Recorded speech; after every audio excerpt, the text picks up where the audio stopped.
Hello everyone and welcome to this video. Today I will show with you how to edit a Canva template bought from Etsy. So guys, I bought this template as you can see here. If you want to edit this template, you just click this name bell too, as you can see here. Write your name here. For example, my name is Alex, and they write your full name here, guys, and write your mobile number. For example, this my phone. Write your phone here and write your phone number, as you can see here, guys, and write your description here, as you can see here. Social media pack design, for example, this $40, as you can see here.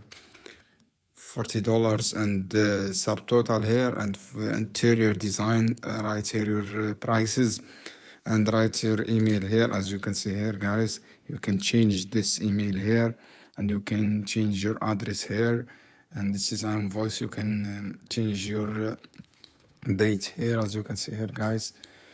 This is on voice, as you can see here. You can change the color, you can add the color easily, as you can see here. This is how you can change the template you bought from Etsy, guys. I hope this video helpful for you. Then don't forget subscribe and like and share this video for more content, and see you on another video soon.